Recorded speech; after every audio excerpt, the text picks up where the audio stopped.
Digha Nikāya Suttas all list. The third section of the Digha Nikāya, Pātika Vagga, the Pātika division, starting with Digha Nikāya 24, Pātika Sutta. A monk has left the order because he says the Buddha does not work miracles. Most of the sutta is taken up with accounts of miracles the Buddha has worked. Digha Nikāya 25, Udambarika Sihanada Sutta, or alternatively Udambarika Sutta, another discourse on asceticism. Digha Nikāya 26, Chakravarti Sihanada Sutta, the wheel-turning emperor. In Pali text it's Digha 3, 58. Story of humanity's decline from a golden age in the past with a prophecy of its eventual return.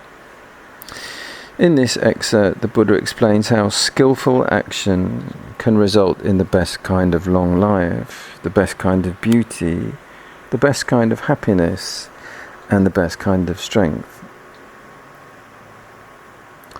Digha Nikāya 27, Aganya Sutta, another story of humanity's decline. Digha Nikāya 28, Sampasādaniya Sutta, Sariputta praises the Buddha. Digha Nikāya 29, Pāsadika Sutta. This is Pali text, Digha 3, 117. Pāsadika Sutta, the Buddha's response to the news of the death of his rival, the founder of Jainism. Towards the end of his life, the Buddha describes his accomplishment in establishing, through the Dhamma and Vinaya, a complete holy life that will endure after his passing, listing some of the criticisms that might be levelled against him and his Dhamma Vinaya. He shows how these criticisms should be refuted. Digha Nikāya 30, Lakkhana Sutta,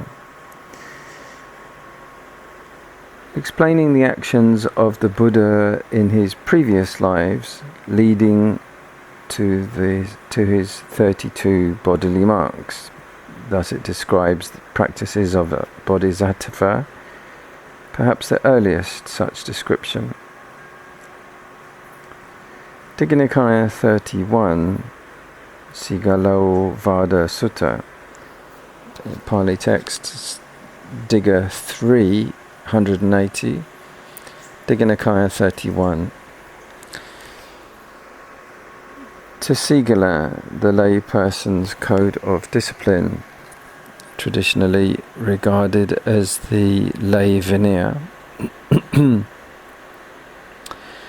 The householder's code of discipline, as described by the Buddha to the layman Sigala. This sutta offers valuable practical advice for householders on how to conduct themselves skillfully in their relationships with parents, spouses, children, pupils, teachers, employers, employees, friends and spiritual mentors, so as to bring happiness to all concerned. Digha Nikāya 32, Atanatiya Sutta, the discourse on Atanatiya. Gods, devas, brahmas, give the Buddha a poem for his followers, male and female, monastic and lay, to recite for protection from evil spirits. It sets up a mandala, or a circle of protection, and a version of this sutta is classified as a tantra in Tibet and Japan. One of the protective verses, parita, that are chanted to this day for ceremonial purposes by Theravada monks and nuns around the world. This can be seen in Piyadasi Thera's The Book of Protection. Digha Nikāya 33 says Sangati Sutta, but I've read Sangiti Sutta. L.S. Cousins has tentatively suggested that this was the first sutta created as a literary text at the Second Council. His theory being that sutta was originally a pattern of teaching rather than a body of literature. It is taught by Sariputta at the Buddha's request and gives lists arranged numerically from 1s to 10s. See the Anguttara Nikāya. A version of this belongs to another school. A version of this belonging to another school was used as the basis for one of the books of their Abhidharma Pātika. Digha Nikāya 34, Dasuttara Sutta. Similar to the preceding sutta but with a fixed format.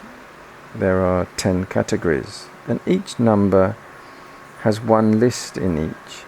This material is also used in the Patisambhida Magga. That's the end of the Pātika division, and that is the end of the Digha Nikāya.